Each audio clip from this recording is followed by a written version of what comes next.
All right, guys, today I have with me Anders, and Anders obviously is a member of the syndicate. Anders has been with us for many, many months. In fact, he's one of the first members, I think, of the syndicate. And Anders has a pretty interesting day job, actually. He works for a network, and he can decide whether or not he wants to mention that network or not. But he deals with live broadcasting. And he, believe it or not, is one of the people that gets to decide which tracks make it into some of the live broadcasts that he actually is overseeing from the control room. Now, before we get to how he makes those decisions and how that process works, I want to play for you guys a quick track that Anders composed and made it onto one of our licensing opportunity albums in the syndicate. This song is called Mystery of Eden, and it was one of my favorites actually from we had like a minimal backstory album we put together, and this is definitely, you know, reality TV show all over it. It could even be promo stuff as well, but it's got this great jungle vibe to it, and I really liked how it kind of had its own unique sound above and beyond what all the other tracks were providing, and so I wanted to make sure this one obviously helped diversify the album a little bit. So I'm going to play that right now so you guys can take a listen.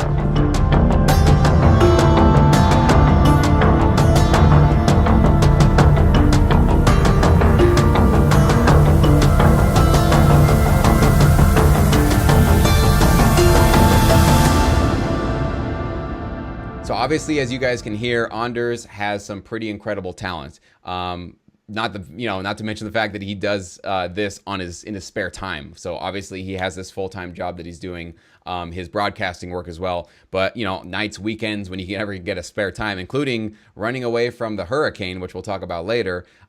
He's a hard worker. He's actually doing this, and he's attempting to create a full-time income for himself through this music licensing side of the industry.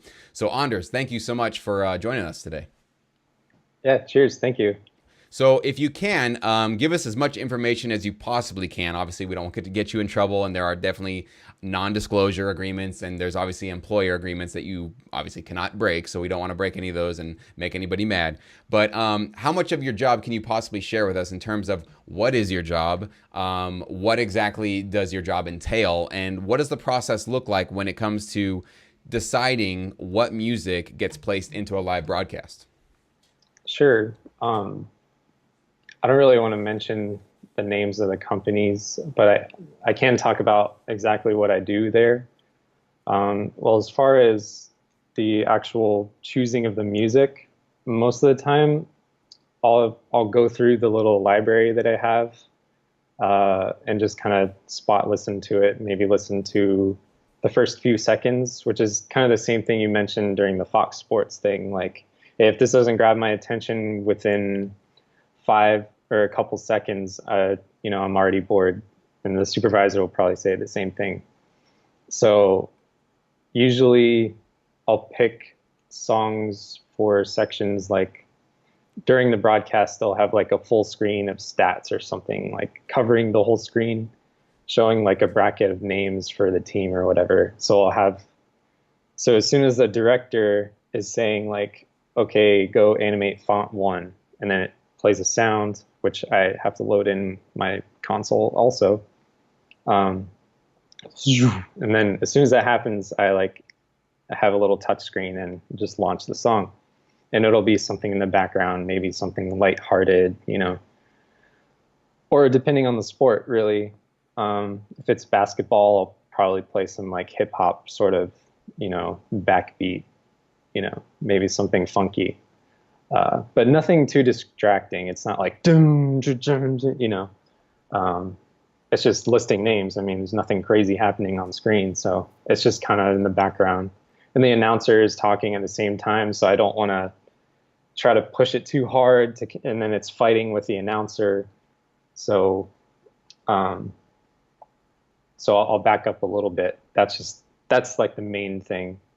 I'll back up to the program that I'm using. It's called DAD. I don't know why. DAD. DAD. DAD. Okay, cool. Yeah. It has a little lightning bolt, and it says DAD. I'm sure it stands for something clever. I'm not. Who knows? But it works. Yeah.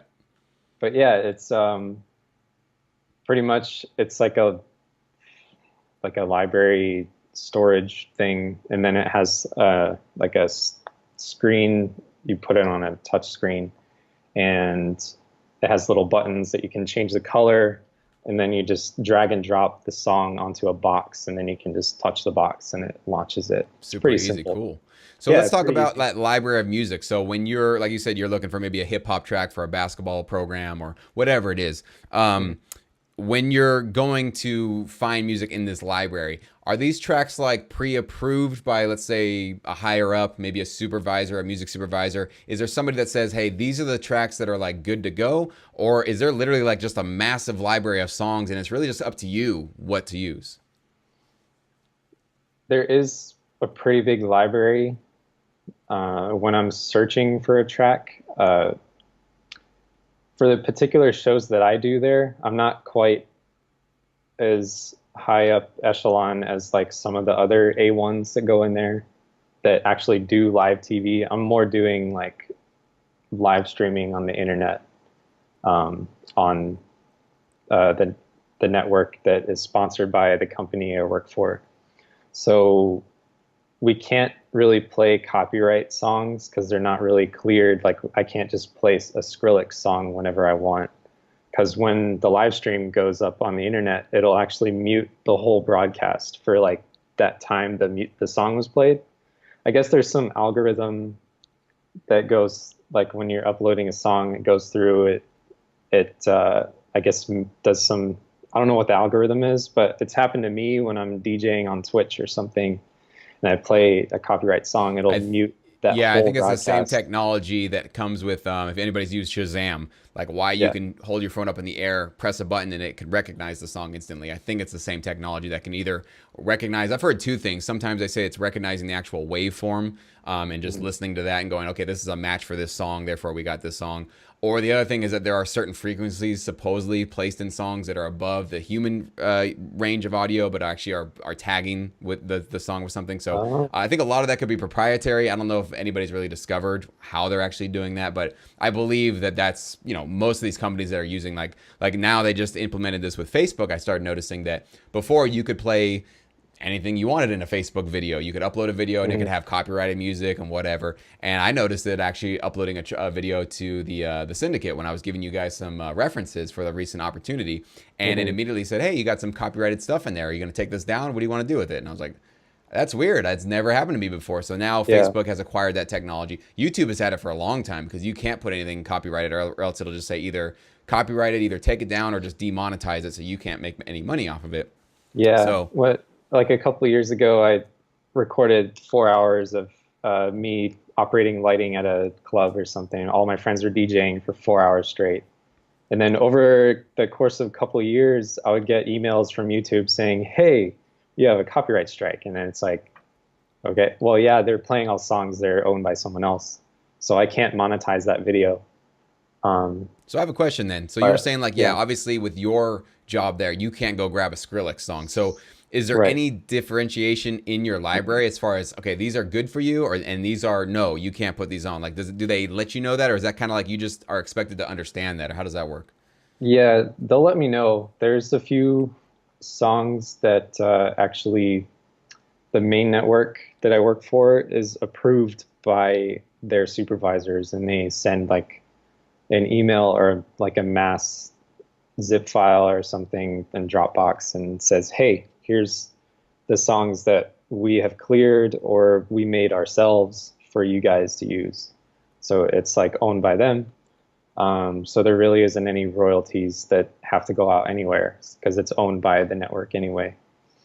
Which I believe that's how it works because they're not really. I guess they're already paying their own composers to write all that stuff. So it's nothing.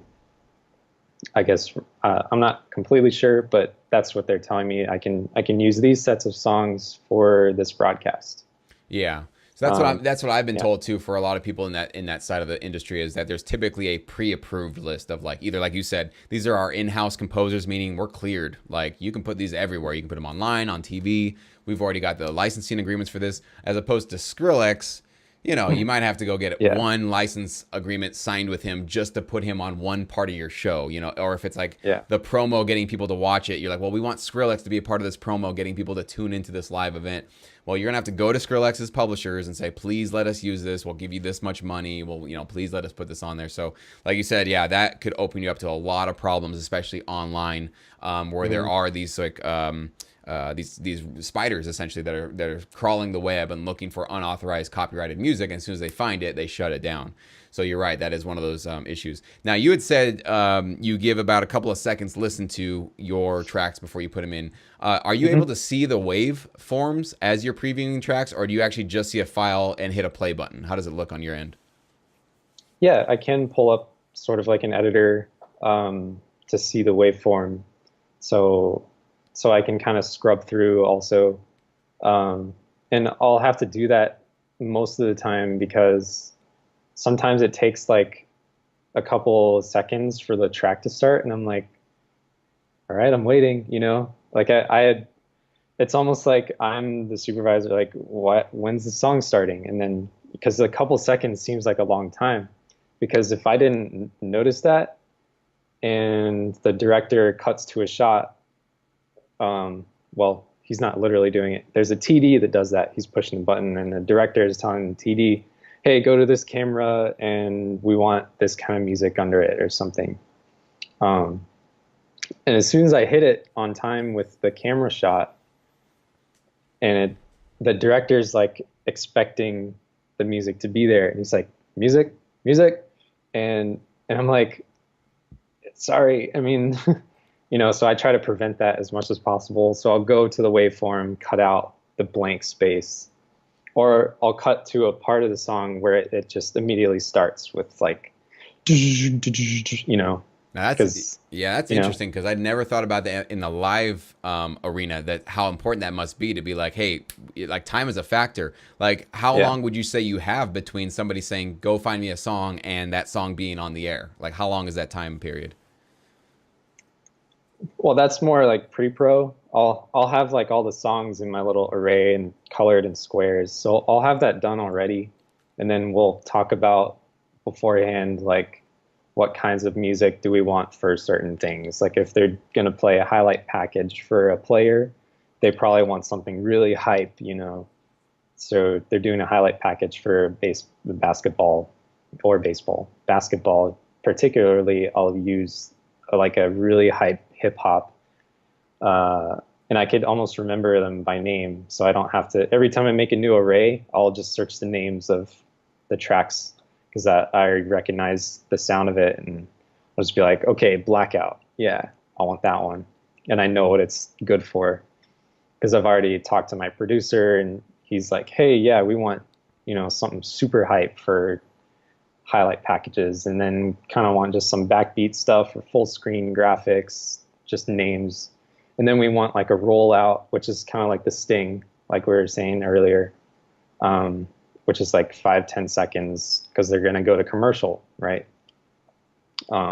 So I guess, did I hit the original point? No, I kind of that's just, absolutely it. yeah. Yeah, and I just have 1,001 questions. So you probably are bored by this because you probably deal with this every Oh day. no, But it's for us oh and for everybody yeah. watching this is just fascinating because it's like a look inside of like, yeah, how do you get? Because we were talking about this before we turn on the cameras here. That I mean, you are making a difference in the income of one producer versus another. I mean, if you just choose one song, that could actually make a pretty big difference in that person's life, as opposed to the other person. So another question I would have is when let's say that you're finding certain hip hop tracks that you love and you're like, okay, this one's always a good one, that one's always a good one.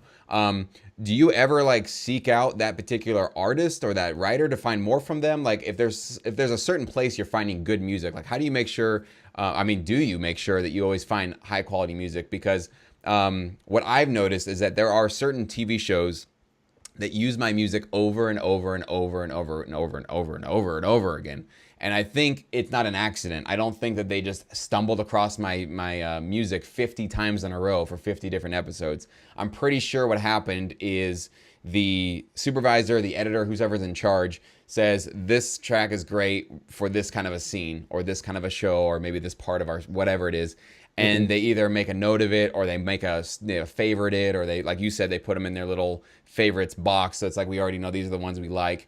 And people are lazy, right? It's like I don't want to go searching for 1,000 more tracks to have an original sound palette every single time we do this. If I know that this thing works and it's great, and this maybe this artist or this writer keeps delivering high quality stuff, I'm gonna go keep using their music. And at least that's what I'm seeing for when I get these TV shows that use my like it was Entertainment Tonight? Yeah, I think it was Entertainment Tonight. I have like 50 episodes of my music in it. It's like, that's not an accident. That's not like they accidentally found me 50 times. Like, I obviously got put on some favorite list somewhere, and they're just like, put this guy's track for this part. Just keep putting this. Just keep putting this. And it's great because it's like, it's money in our bank accounts when we get into that situation. So, what's that like on your end? Do you find favorites, favorite writers, favorite composers, favorite libraries, something like that?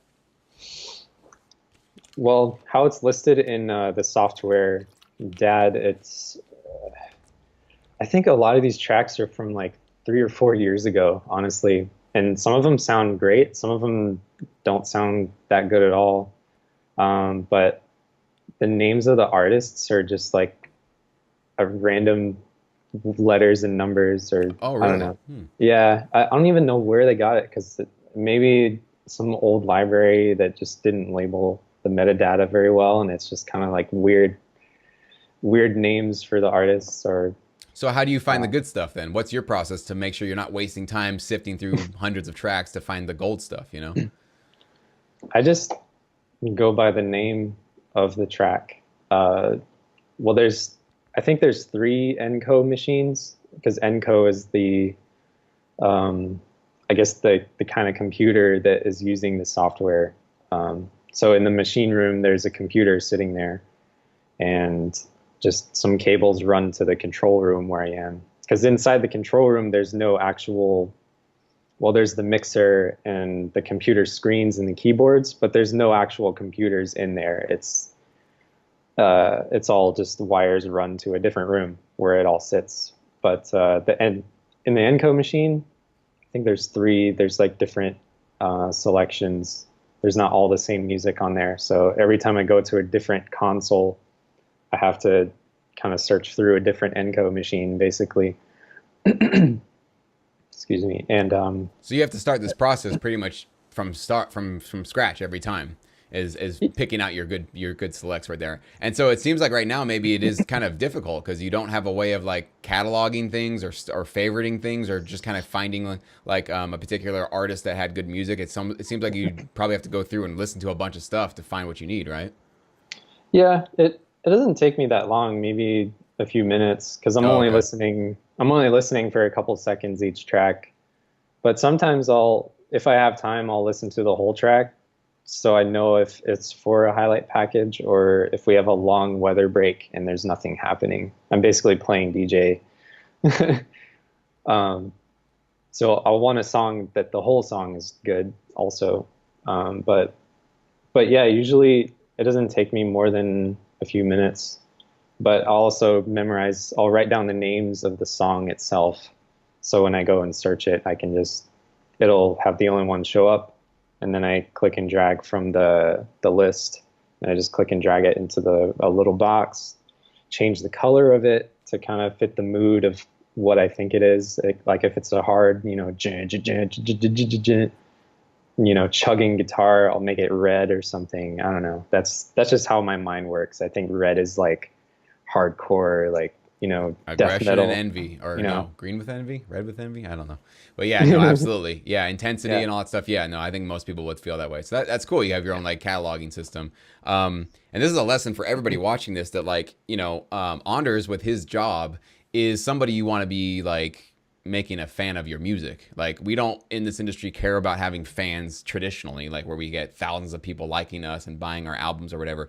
But if you got editors of TV shows that become a fan of your music and like, oh, I love this guy's track. This track is dope, or this or that, or even if they don't love your music, but your music just fits right, like it's just what they need, exactly what they need, they're gonna come back to you over and over and over again. And they're gonna be the kind of fans that get you rich, right? Fans in the traditional music business will just take your music and not pay you. They might love you, and maybe they'll show up to a live show or something, maybe. But for the most part, they're just going to watch your music video for free on YouTube, maybe steal your stuff from a torrent site, or just listen to your music for free wherever they can. And they'll call themselves a fan of yours, but does that mean they're necessarily going to put money in your pocket? Not really. But in this business, if you had somebody who has this power to be able to put your music on the air through a live broadcast or a edited show, that kind of a fan that you're serving, that you're making happy and making their lives easier and making sure that they don't have to search through a bunch of music to find, they're going to get you more placements, which means more royalties, obviously. So that's just something to be aware of. It's weird for us to think. I know it's a kind of a weird transition, and this is one of the last questions I want to kind of ask you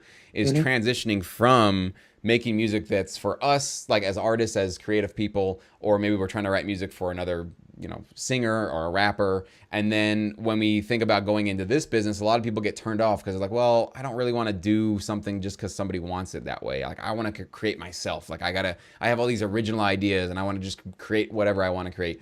And a lot of people, they don't want to take the time to learn, like, well, these people have money and they have an opportunity to get you paid, or at least they have an avenue to get you paid. And they're telling you what they need to get you paid. And if you don't want to take that direction and that sort of cheat sheet, really, for how to get paid, then yeah, this is not going to be a business that works out for you. Because I'd said this in one of my last YouTube videos that, it's not like somebody has a TV show and they come to you and they go, hey, what are you feeling like producing? We got a TV show. Like, you just write something. I don't know. Just throw something together. We know you're a creative genius. Just throw it together and we'll put it in our TV show. It's never happened ever in this industry, ever. I mean, maybe Hans Zimmer gets that kind of a gig. I don't know. Maybe somebody massively successful gets that kind of opportunity. For the rest of us Joes out here, just making it, we get specific instruction and direction and a reference track. Make something like this. We like this producer. We like this artist. We like this song. Give us something like this. So the question that I want to really ask you is, now that you've been kind of on both sides of the industry, right? You're trying to build up your catalog. You are building up your catalog and getting into libraries and all that kind of thing. But you also have this other side where you're kind of in that enviable position of placing music, right, on the air and getting people some royalties. So what are some of the things that you've learned in terms of being on both ends of this? Like you said, some of the tracks are great. Some of them are not so great. Some of them are not grabbing your attention within a couple of seconds. Like, what are some things that maybe you've been able to improve about your own tracks being in this position that you're in, right? That you can see, like, well, I can see why this track's not going to get placed. I can see why this track is. And then taking some of those, like, kind of like, ideas from that and lessons and dragging them into your actual production so that you become that person that's always like, yes, this is 100%, put this on the TV show. Learning from both sides. Well, being on the broadcast side, I definitely learned, from working with producers who put on a show, who want specific things, and then I just pull up tracks that they really like, and I see how they react, and they're just like, either yes or no, and then I kind of take it from like even a fidelity aspect. Like, does the track actually sound good? Does it sound like really small? Does the mix sound really small? Does it like pop out of the speakers? Would be a huge determining factor whether I want to hit play on that or not, So I basically take that into my studio and say, hey, it's important that that the fidelity is going to be really good. It doesn't sound too compressed. There's a lot of dynamics, but it's for sports in particular, or something where there's a lot of action, where the music needs to be there most of the time. Maybe not too much dynamics, maybe just enough to where there's like a break and then it's coming down a little bit and then it's back into the main theme. But you're not really going below like -12 on your final mix, because then that's like really quiet. You have to like you basically have to make the person go over and push the fader up on the track, which I don't want to do in a broadcast because I might not know what the next thing in the song is. So if I'm pushing the fader up, on a quiet part, it's usually because I'm trying to get it the um, within the broadcast regulation uh, loudness units. Mm-hmm. So I have to keep it inside there. Otherwise, the encoders aren't going to really, you know, it's not really going to come through very well. So with the dynamic part, it has to still be a little bit dynamic, but not too compressed. Because if it's too dynamic, then I have to actually move a fader when really I have to worry about so many other things. Like people are talking to me, my A2 is trying to tell me there's a problem, and the producer is saying like, hey, we're going to the next thing. And then the director's going like, all right, hey, camera two. I don't want to have to worry about the music not being loud enough So that's interesting. so So there is no built-in compression then on your system. So when you put a track in, it doesn't automatically do a mild amount of compression to make sure it's all it's just like the exact audio file that you put in there is what you get. yeah. Well, I can put a compressor on the channel, but really then for each different song, I'm going to make like really good sounding songs sound too compressed. And then, Gotcha. I want it all to be kind of the same. So I'll just go through, pick songs that sound good on their own. I won't have to do too much to it when I'm doing the show. Because that's really not something I should worry about. So that's something I keep in mind when I'm composing is like, are the dynamics there? Yes. But is it too dynamic? Maybe yes, maybe no. Let me go back and maybe bring some things up in the mixing a little bit, bring up maybe little details up a little bit more. And also compositionally, is this grabbing my attention right away? Is it like Right.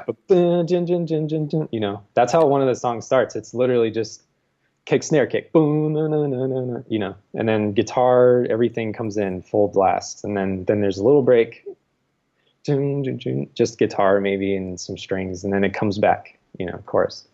So compositionally, I learned a lot, from being on this side to come over here and be like, okay, what's really going to grab someone's attention? What grabs my attention? Am I getting bored writing this?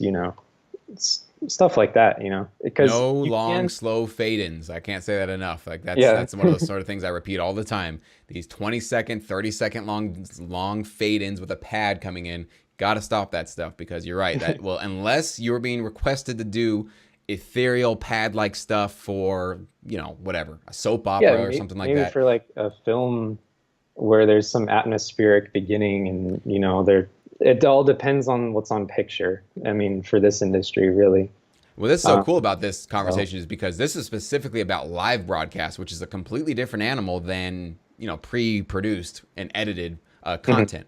So right. for you, that's what's so interesting. I didn't even think about this, that your dynamic needs are going to be different than like an editor who can sit there in an edit bay and he's going to edit an episode for a week or two, and he can go through Yeah. each little part of the music and go, okay, we need a little bump there where that gets quiet, or we need this, a little that. He has all the time in the world, well, not all the time, but more time than you have to go through and make those tiny little adjustments, because this thing's going to be like a finished package. Here you go. Here's the whole episode, or Hmm. whatever it is, the promo. And so the editor will go through and edit the music and fade things out and cut parts and splice things and repeat parts.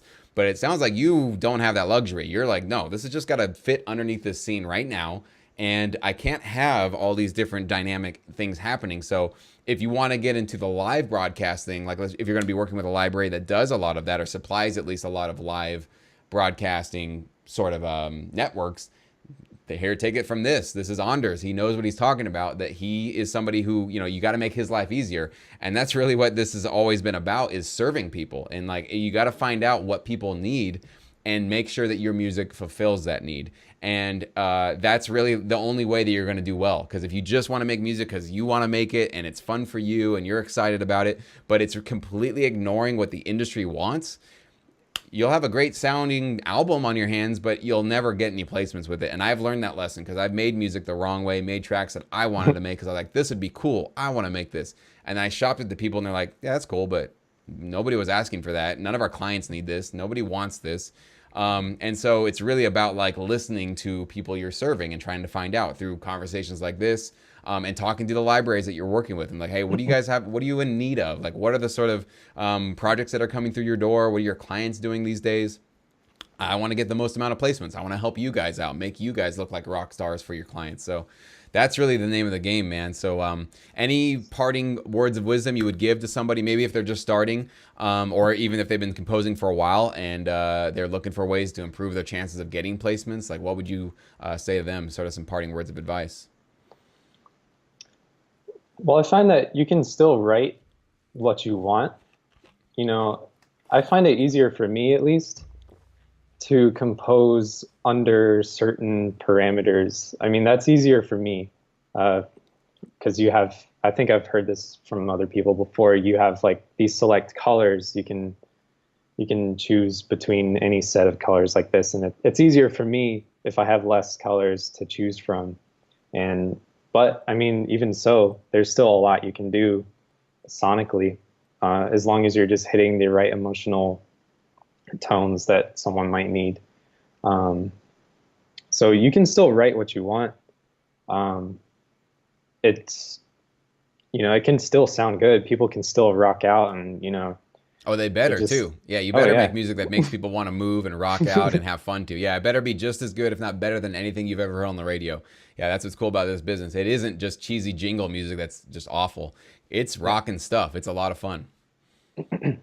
yeah. I think that's about it. I mean, you don't have to crucify your ego. You can still kind of feed your little inside guy that's like, hey, I really like this, the way this sounds. And, you can still keep it that way, but you're also serving a client that might need certain emotional tones. So you can't go too way out of whack and it sounds like Frank Zappa when you're trying to give somebody some sort of like, just EDM cue. I mean, it shouldn't sound, it shouldn't sound too avant-garde, I guess, is what I'm saying. It still Yeah, has to kind of experimental hit. music doesn't play Yeah. that well in this industry. I found very little use or very little request for that kind of music. That's just really Yeah. atonal or experimental or just out there. Just not much of that is going to be used. Sure, there'll be a drug scene here or there in a movie that needs something like that, but you're not going to build a career on that sound for sure.